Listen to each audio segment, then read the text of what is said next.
Nous faisons tous beaucoup d'erreurs.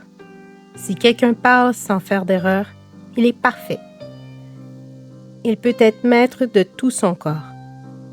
Quand nous mettons une tige en fer dans la bouche des chevaux pour les faire obéir, nous pouvons diriger tout leur corps.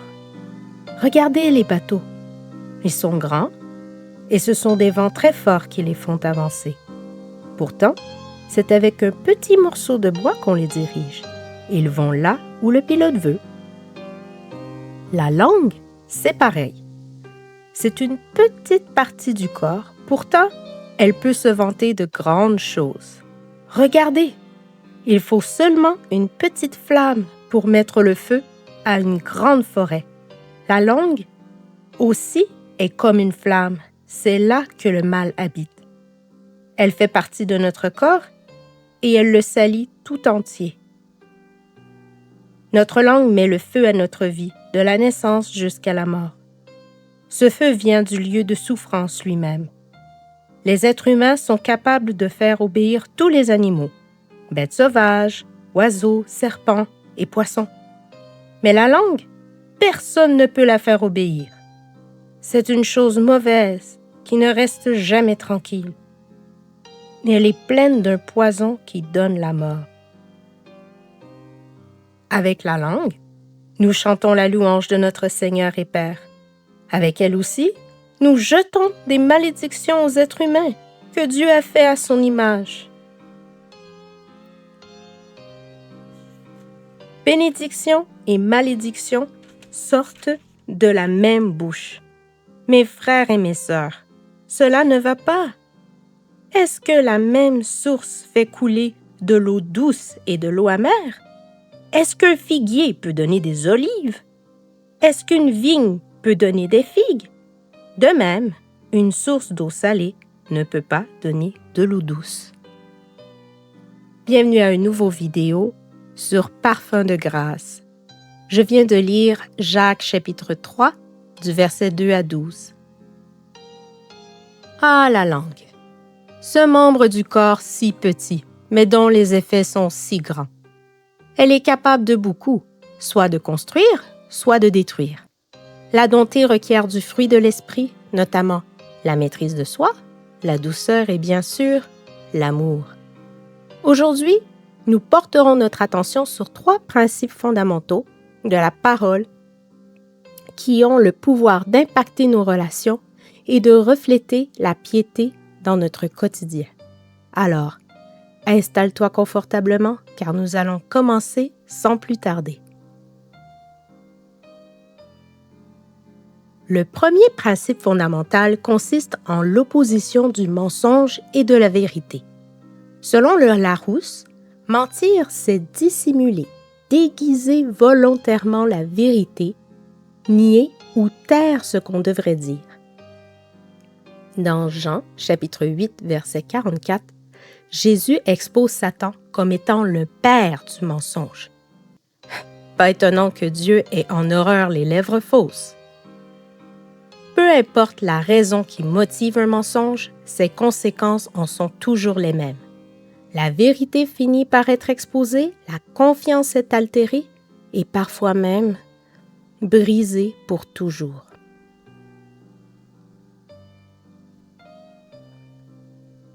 Si nous examinons l'histoire des patriarches, Abraham, Isaac et Jacob, il devient évident que la tromperie ne paye pas et qu'elle déshonore Dieu parmi son peuple et aussi aux yeux des non-croyants.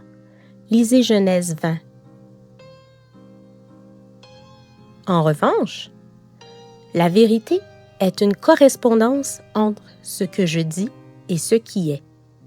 Elle s'oppose donc à la fausseté, au sens de l'erreur, mais aussi au mensonge.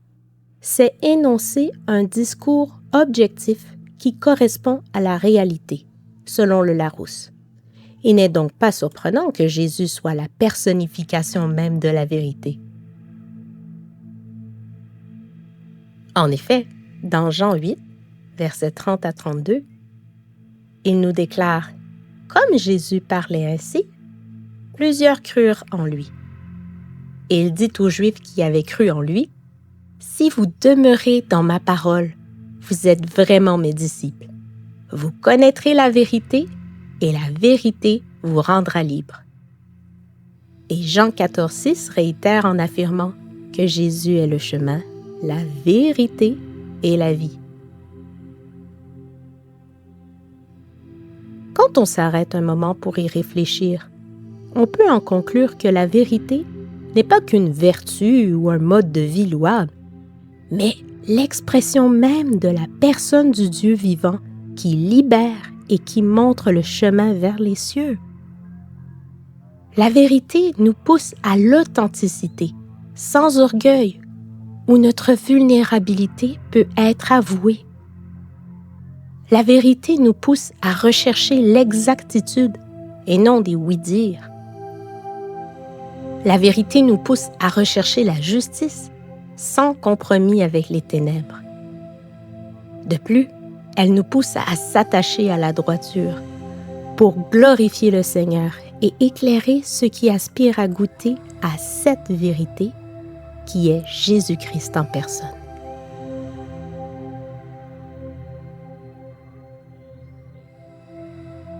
Maintenant, après avoir parlé de vérité, abordons maintenant le deuxième principe fondamental. Il s'agit de l'opposition entre la malédiction et la bénédiction. On peut maudire des gens de tant de façons, comme calomnier, répandre une rumeur, rapporter, insulter, médire, murmurer et tant d'autres.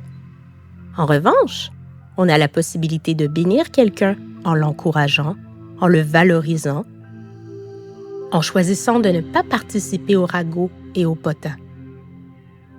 D'ailleurs, dans Lévitique 19,16, il nous est indiqué que dès le commencement, le Seigneur n'était pas d'accord avec les pratiques qui consistent à répandre des ragots. Et Proverbe 16,28 renchérit en affirmant que les rapporteurs divisent. Si nous prenons le temps de faire une introspection, trouverons-nous un réel avantage à insulter, à calomnier ou à rapporter? Qu'est-ce que cela nous apporte de bon? La racine n'est-elle pas de l'orgueil, de la colère ou de la jalousie que nous cherchons à évacuer? Et quels fruits cela produira-t-il? Proverbe 18,21 nous donne la réponse. La mort et la vie sont au pouvoir de la langue, et celui qui l'aime mangera de ses fruits.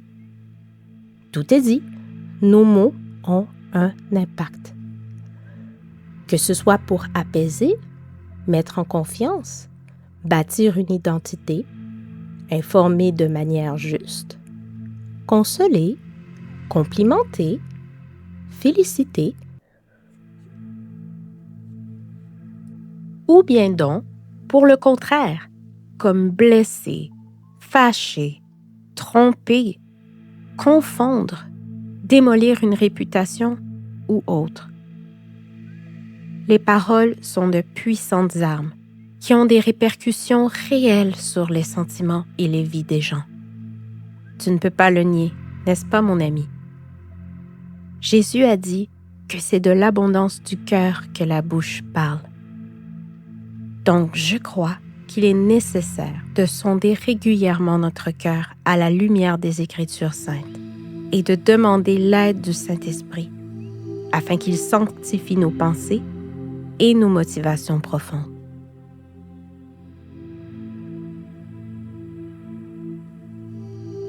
Le troisième principe dont j'aimerais te parler est un phénomène qui prend malheureusement beaucoup d'ampleur dans le monde évangélique. Ce que je vais dire bientôt peut être sensible, mais c'est important de vérifier toute doctrine à la lumière de la parole.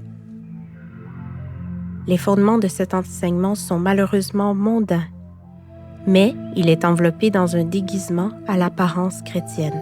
Voilà pourquoi il est difficile de le discerner. Nous en reparlerons dans la partie 2 de mon vidéo, qui viendra très prochainement, Dieu voulant.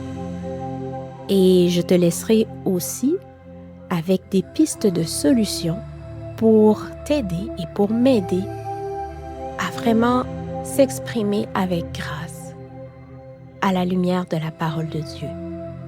Sois béni et à bientôt Dieu voulant.